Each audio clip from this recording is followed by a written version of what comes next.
everyone, welcome back to my channel. Today I'm going to do the mid-year book freakout tag, which is one of the two reasons why I returned to this booktube channel in the first place. And I actually filmed this yesterday, but because I live on a very noisy street, and also because I put my phone on my window, the whole video is drowned by car noises. So this is take 2, and I hope it goes well, and I hope you can hear me. So without further ado, let's get into the first question, and that is, what is the best book you've read so far this year? And I kid you not, I do not have an answer for this question. I don't have a 5-star book. I have read a lot of, well, not a lot, I've read 14 books so far this year, but none of them have been amazing, show-stopping. So I don't have an answer, unfortunately, and I'm really hoping that I do read some better books in the second half of the year. I am going on vacation, and usually I do have good luck when I go on vacation, so I'm really crossing my fingers over here. Second question is, what is the best sequel you read so far this year? And technically this is a companion book, not a true sequel, but it is Strange Buildings by Uketsu. So I read Strange Houses and Strange Pictures in December last year, and I loved them both, gave both of them 5 stars, and I could not wait for this book to come out. I immediately bought it as soon as it came out because I was at the edge of my seat, wanted to know about this world more, and technically you don't need to read Strange Houses in order to understand this book, but it's nice to know the context because it does get mentioned a couple of times. So this book, I would say I really liked it, but it wasn't a new favorite. Maybe it's because I had already been surprised by Strange Houses, and so I knew what to expect in Strange Buildings, or it could be because it was too long. The other 2 books are shorter, and so they feel more compact, but this one kind of dragged. Like, I really liked how it all tied together, but it did drag a little bit. I'm like, okay, let's get to the point. But yeah, similarly to Strange Houses, about a bunch, actually way more units than in the Strange Houses book, a bunch of strange buildings. Some of them are houses, some of them are not. That's why it's called Strange Buildings. And they all have associated deaths or mysteries around them. At first you're like, there is no way this is all gonna tie together because it seems so weird and out of the blue, but no, it does. It is very clever. So yeah, I did really enjoy it, but not a new favorite. The next question is, what is a book that has come out on the first half of the year that you still haven't read but want to? And I have been very good with NetGalley this year. If you don't know, NetGalley is a website where you can read books in advance and review them honestly on their website, as well as on other websites like Goodreads, Storygraph, whatever you use. And I have read a lot of books that have come out this year already, but there was one book that I had not requested on NetGalley because the hype was not that high in the beginning, but now I feel like people have been reading it and loving it way more. I did request it on Libby, and I do have it currently, so I am going to read it very soon. And that book is Just Watch Me. And I don't know much about it, but I do know it's about a girl who's live streaming in order to raise money for her comatose sister, and things start getting weird. And if you know me, you know that I love a book about a weird girl who does something and her life falls apart. So yeah, I am very excited to read it, and hopefully this becomes a 5-star and I finally have a new favorite. The next question is, what is the most anticipated book you have for the second half of 2026? And there is such a clear answer for this, and that is Hollywood Ending by John Green. So, my relationship with John Green is not what most people's relationship is with John Green. I don't really care much about The Fault in Our Stars. I read the book back in 2018. I thought it was fine. I love him for Turtles All the Way Down. I love him for The Anthropocene Reviewed. And I also love him for Everything is Tuberculosis. So my favorite books by John Green are The Underdogs. However, I am, just in general, very excited for him to finally write a novel because he hasn't written one in 9 years. Turtles All the Way Down was his last novel that he wrote. And it's his first adult book, which he has never done before. Like, of course, his nonfiction books are technically adult, but I am really interested in seeing what he does in fiction in the adult age range. So I'm very excited. And also, technically, as a lesbian, I don't really read straight love stories anymore. However, I do trust John Green to do it right. Next question is biggest disappointment. And my biggest disappointment is The Safekeep, which is a book that has been nominated for so many awards, won so many awards, but I found it extremely boring. It's about this woman who's very repressed. It's set in like the 1950s in the Netherlands, and her brother brings his girlfriend, his new girlfriend, to their house. And the two women start an affair. And you would think, wow, this is beautiful, like a sapphic love story. It's kind of like doomed Yuri. You would think. I thought this was gonna be a 5-star new favorite of the year. No, it wasn't. It wasn't. It was boring. I had to force myself to finish it. I really wanted to DNF it. I have now forgotten everything that happened in this book. There was a book club I could have gone to that was discussing this book actually today, but I chose to go to another book event instead. So yeah, that tells you how much I truly enjoyed this book. And then the next question is biggest surprise, and that is a book that actually hasn't come out yet, and that book is Solace House. I found out about Solace House through Books and Lala, which is the queen of booktube herself, like my favorite booktuber, or just YouTuber in general, of all time. She hasn't read this book yet, but I did because I requested it on NetGalley, and I did get a copy. And it's a brick. It's over 500 pages, and it was a commitment, truly, but it was not boring in the slightest. The book is about this university kid, well, technically he's an adult, who takes a job to clean out this house that the university is going to convert into residence halls, like dorms.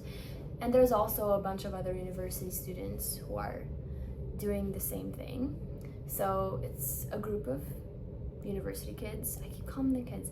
It's because I am out of college and I see them as children. And the house that they're trying to clean up is a house that was previously owned by a hoarder, and it is full of things. And their job is to clean it up and to take all of the things outside the house. And the more stuff they take out, the more they start exploring what is actually in the house.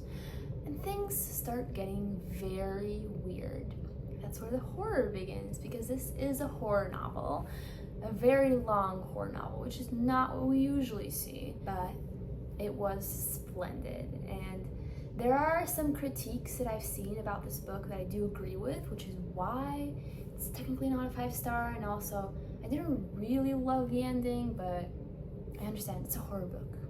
Usually horror book endings are not that satisfying. I can't wait for it to come out so I can actually see other people discussing it and see more reviews, because right now it's still in the like reviewer copy stage. Next question is newest fictional crush. And you can tell that this tag was made 10 years ago, because who reads books nowadays where they get crushes on people? Not me. But if I had to really try and answer, I would have to say Sasha from American Spirits. So Anna Doran is one of my favorite authors, and she released a new book this year called American Spirits. It's kind of inspired by the Gaylord community and Lana Del Rey. And I actually went to a book event and I got some merch, believe it or not. I got this bookmark that features the cover, and then also this box of matches. It says American Spirits. And here are the matches. I don't know if I'm ever gonna use them though. I might just keep them as a souvenir. And Sasha is this 40-year-old masked lesbian producer. Like I told you, like, if I really have to try to answer this question, I guess it's Sasha. So yeah, that's my answer. And the next question is favorite character. And for this I have a cast of characters, not just one, and it's the cast of characters of Evil Eye, which is an Audible original. So unfortunately, yes, you have to have Audible. I did do the $1 per month for 3 month subscription because I was so tired of Libby having extremely long waits for some of the books I wanted. Technically, I got this recommendation from Emmy years ago, and I had it in the back of my mind ever since. So since I got the Audible subscription, I was like, you know what the hell, let's do it. Let's read Evil Eye, because I've been wanting to read it for years, and it was quite good. It's about this young, well, she's 29, I don't know. 29 is young. This 29-year-old Indian woman who lives in Los Angeles, who's single, and she has a mother who lives in India, and she really wants her daughter to get married. And she's even like trying to find eligible bachelors for her. Of course, the daughter does not like this at all, and she wants to find someone by herself, and eventually she does. And this man seems perfect. Or is he? And I'm gonna let you find out. Next question is favorite author. And my answer is Gabrielle Korn, because this year I read Long Island Girls, and I actually just went to her bookish event in Brooklyn, talking about the book, and it was a lot of fun. This book is about this girl who at the beginning of the book is 17 years old and lives in Long Island. Her name is Susan, and she doesn't know she's gay yet. One night she meets this girl called Eliza, and she feels a spark.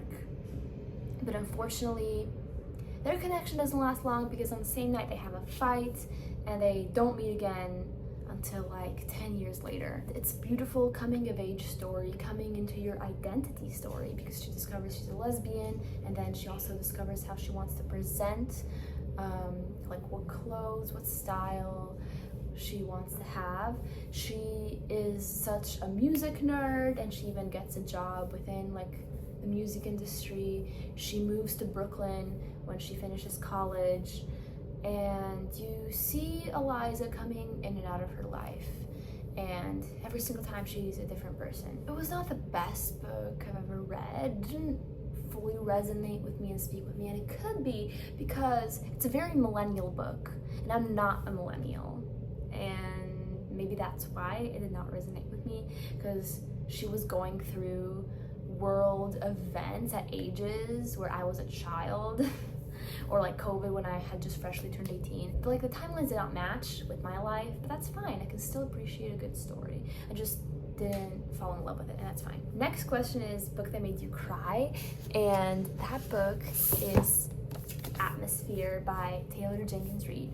Now, what's interesting about this book is that I actually didn't like it. I didn't like it, and usually you would think when a book makes you cry, that means you loved the book.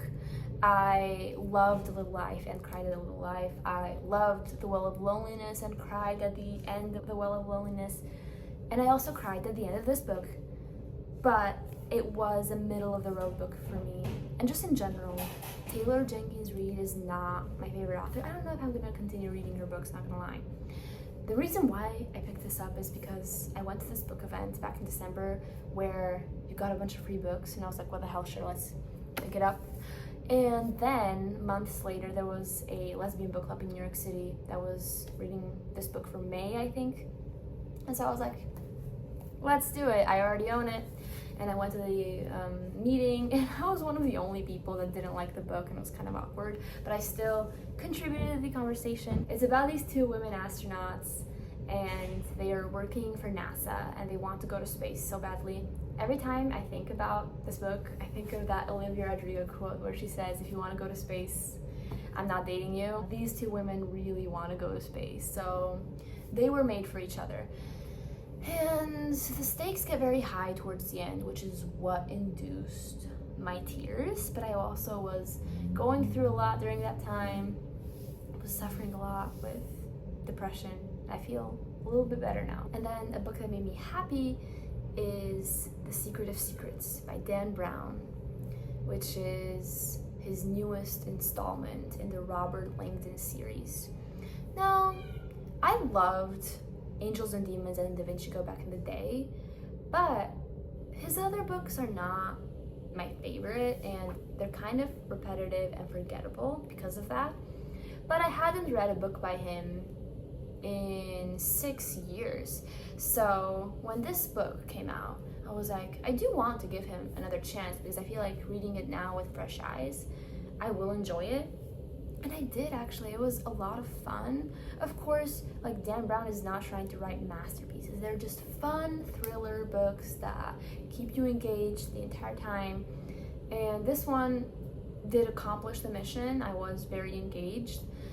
And it takes place in Prague. It's about these people, well, especially one person who believes consciousness is non-local, which is a very cool concept that I've kind of gotten into myself as well. Robert Langdon, as well as this woman, Catherine Solomon, are in Prague because she's giving a lecture, but then after she gives the lecture, they meet this neuroscientist who is totally against the theory that consciousness is non-local, and then after they have that meeting, things start to go south. It's one of those books where everything happens in 24 hours, you know, classic Dan Brown, and I actually had fun.